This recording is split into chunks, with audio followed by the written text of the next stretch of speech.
What's up guys, my name is Mike and welcome back to the YouTube channel. So first of all, I'd just like to apologise for the length of time that I've been away. I can only apologise, things have been hectic with the pandemic and job and stuff like that, but none of that matters. We're back to history videos, we're back to videos on the internet, and we're kicking off Sabaton week today, and the first video we are checking out is Uprising.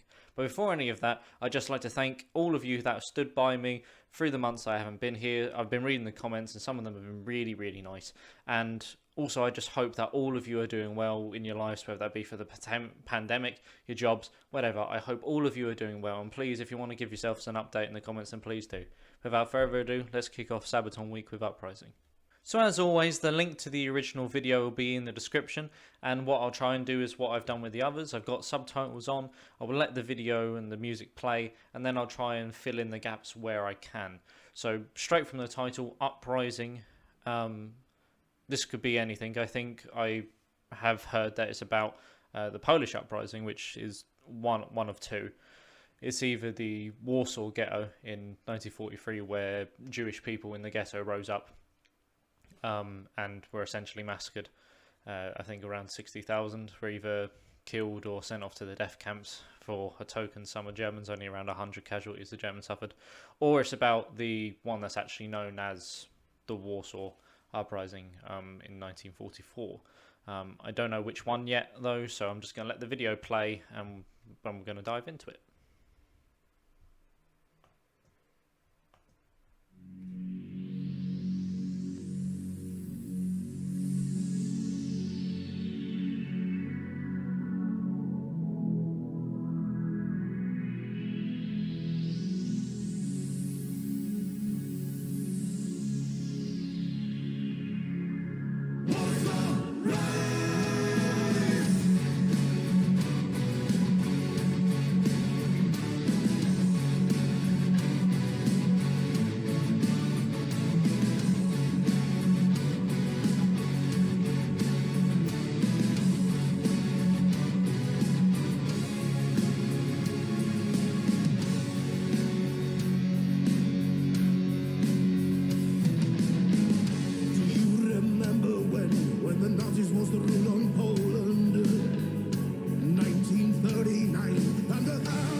Okay, so first of all, already got goosebumps. But yeah, so this is about the 1944 Warsaw Uprising, and so as the song suggests, when Poland was invaded in 1939, and it said the Allies turned away, to a large extent, it's called the phony war, is what we know, is because, or as you know, if you have any knowledge of the Second World War, a promise was made to Poland that if they were invaded, they would be protected, you know, that the guarantee of Poland. However, although war was technically declared, there was very little support given to the Poles to kind of try and help them, and as a result, they got collapse from both sides, from the Soviet Union and Nazi Germany. You know, called the phony war as well because, you know, there was no real offensives in Germany. And so to a large extent, particularly at the beginning of the war, the Poles were really left on their own. And so along comes 1944, the late summer of 1944, early autumn. And the Polish Home Army has been building up. And as the Soviets are approaching from the east in their offensive, they're thinking, well, perhaps now might be the time they might be able to rally, to kind of take Warsaw. And, you know, their aim was, if they can take it, you know, under their own volition, over their own strength, then post-war, they could kind of again re-establish the Polish government in exile and kind of form this new modern country. But things didn't go that well. I'm not going to get into it too much yet because I don't know what the second verse is, but I also just want to say that in the video as well, you had the Home Army, which are you have the banners, the red and white of Poland in their across their helmets or across the top of their arms or something like that. And they was also doing two fingers, and that's kind of the Polish salute. During the Second World War as well, there was kind of a misunderstanding between British and Polish, because British salute with an open palm, generally speaking, unless you're in the Navy, but the Poles were saluting with two fingers, which looks remarkably similar to the Boy Scouts over here, or the Cub Scouts, and so initially they thought that it was actually kind of disrespectful, and that's why you have that kind of a little misunderstanding between originally when the Polish were serving with the British and the British themselves, because the British thought that by the Poles saluting as they did, they thought that they were making a mockery of the British officers, but that swiftly got resolved.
Yeah, so a bit of a morbid point to pause on there, the execution of men, women and wounded children, essentially.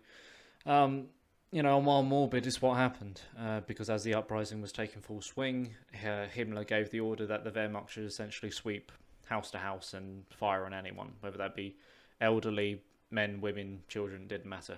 And as a result, tens of thousands of civilians died. Civilians who might have had no part in the uprising whatsoever, who just, their only crime was being Polish and being there. But that's just one of many German atrocities in the Second World War, really, I suppose. But getting back to the other side, when it said about a sacrifice willingly paid, you need to think of this is because it was. These people were fully prepared and willing to die. And it wasn't just men, it was women and some of what nowadays we would consider to be children.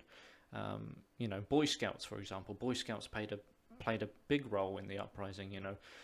They were there and they swore an oath that they would be willing to die if necessary. I used to be in the Scouts, the Cub Scouts over here, and the older version of Scouts and stuff like that. So you're talking about people who are teenagers, and they're fully sworn an oath and they're prepared to die even if there's a chance that Poland might be whole again.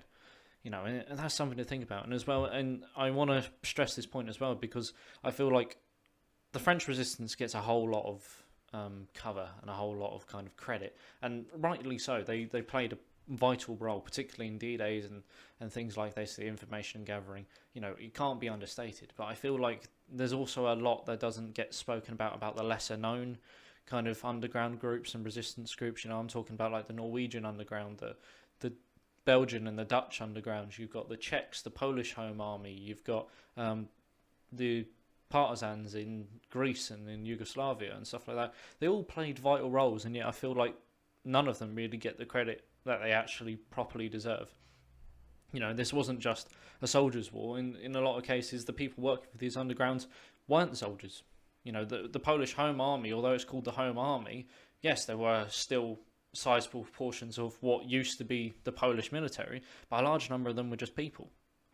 And yet, despite not being actual soldiers, they were fully willing to die. And that's something I think we need to recognise when talking about these types of things. But again, as it said, 1944, the Allies never came, and again, that is very much true. When you're talking about the flow of the war, there was a lot of people within the Polish Free Army working alongside the British who were trying to implore the British and the Americans to take the fight to Poland to try and kind of liberate their homeland. But that Poland wasn't really a key objective for the Allies. In the grand scheme of things, it was Germany, it was Italy, it was Japan. Poland didn't really come into it, and so again, Poland has kind of been forgotten as people constantly kind of coming under that threat. But yeah, we'll see where the rest of this song goes, because before I rabble anymore.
So talking about the Warsaw Uprising, now that I know what's in and what isn't in the song, so it essentially lasted for 2 months. For around 2 months, the Home Army was able to hold out when realistically they only planned really for the first week. As I said earlier, for the absolute worst case scenario, the Polish Home Army planned that Soviet Unionists would be rolling in a week from the uprising. That's what their aim was. And so as the uprising came to be, there was a number of issues. So for one, as I said, the Polish Home Army was hoping to capture several key points of infrastructure, including railway lines, airports, police stations and stuff like that. And in the initial uprising, they was unable to capture airfields, the railway stations, and this would cause infrastructure problems, and also meant that the Polish within Warsaw necessarily weren't all linked together, which meant that rather than a solidified kind of body of fighters, it was more pockets within the city, which obviously divide and conquer made it a bit easier for the Germans to do so. But as I said, help that never came, and again that is large part true. Airlifts were attempted to be made. The RAF flew over 200 sorties, dropping thousands of tons. However, many of those didn't actually reach their targets. A lot of them were carried away by the wind on the parachutes and actually ended up just landing in German hands. So in some of the Allies' attempts to actually arm the Polish resistance, a lot of it didn't even go to the Polish resistance. It went to the Germans. And this was exacerbated even more by the Soviets refusing Allied aircraft to land in Soviet-occupied territory.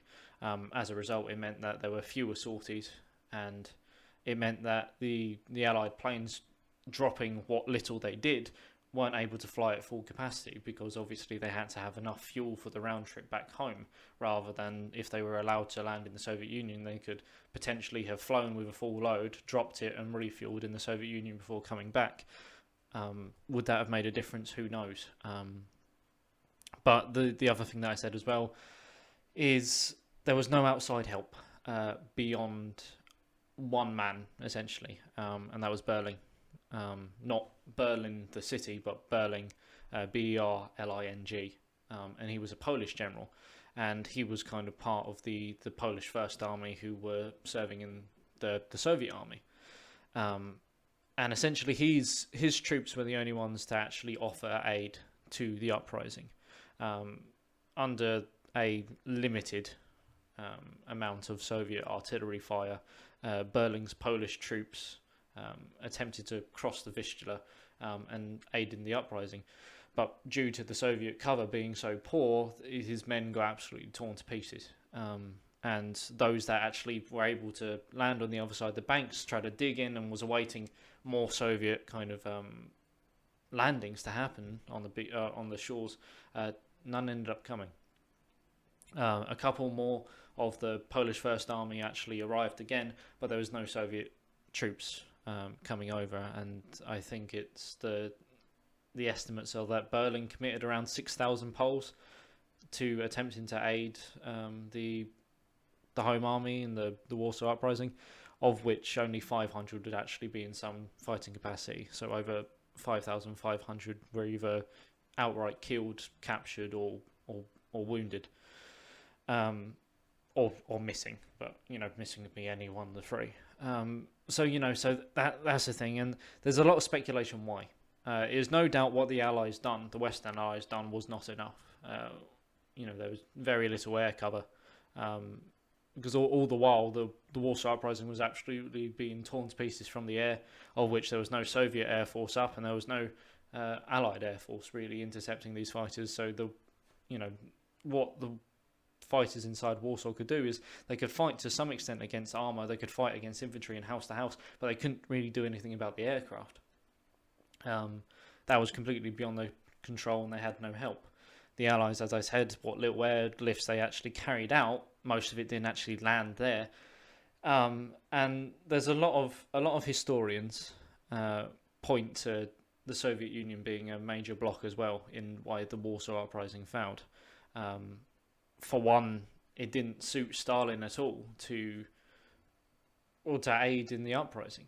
This wouldn't be the first time that Stalin would outwardly act against the Polish troops. I mean, this happened relatively soon after the invasion of Poland by the Soviet Union and Nazi Germany, famously in the Katyn massacre, where over 20,000 Polish military officers or intelligence agencies or NCOs were executed and put into mass graves.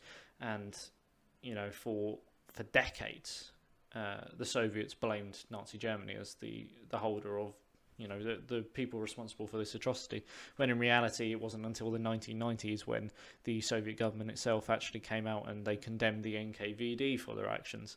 But I think the real testament that shows that the Soviet Union or Stalin had no intention of aiding the Warsaw Uprising comes from several points. One, as I already said, he completely refused Allied aircraft to land in the Soviet Union, use their Soviet airfields. So that's already a big thing. Why, if you're supposedly supposed to be allies fighting a common enemy in Nazi Germany, why would you not allow Allied aircraft to use your airfields? But the other thing as well is the Soviets did actually have airdrops of their own. But the problem was they dropped them from planes without parachutes. And so what little weapons and supplies that they dropped without parachutes from extreme heights. So it was seen that the Soviet Union was actually supposed to be helping, but in reality, most of the equipment that they dropped would be rendered completely inoperable because there was no safety precautions, there was no measures to make it so that equipment actually didn't just slam on the ground. And so, there's very little to suggest that the Soviet Union, or particularly Stalin, had any intention of allowing the Warsaw Uprising to kind of succeed. And some critics has stated that, you know, he actively allowed the Germans to massacre the Home Army in Warsaw because, from his view, he was going to take Warsaw at some point. He knew the Germans were on the back foot, and for Stalin, the more Polish military commanders, Home Army officials, you know, high-standing Polish kind of traditional values were killed by the Germans in this uprising, then all the better for him, because it just allowed him to shape his puppet government even better. Which, yeah, it's not very good. Well, I mean, that's an understatement. The Western Allies did not do enough in their kind of role, in what they were supposed to do, in their commitment to help Poland. But in my mind, particularly as well, the Soviet Union as well could have done a huge amount more to ensuring that the Warsaw Uprising succeeded, or at least didn't fail in the way they'd done. Because this is the thing that's important as well, is it wasn't just the Warsaw Uprising failed.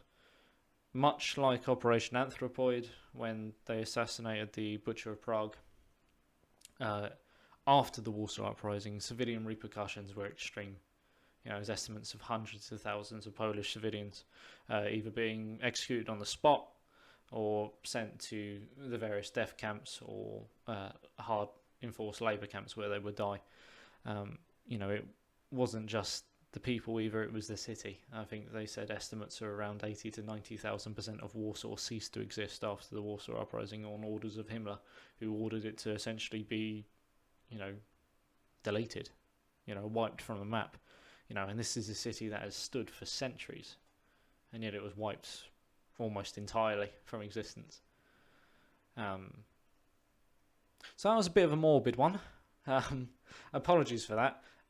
But it is certainly, in terms of content and in terms of actual musical wise, that's probably might be my favourite. Possibly might be my favourite Sabaton song that they've covered so far.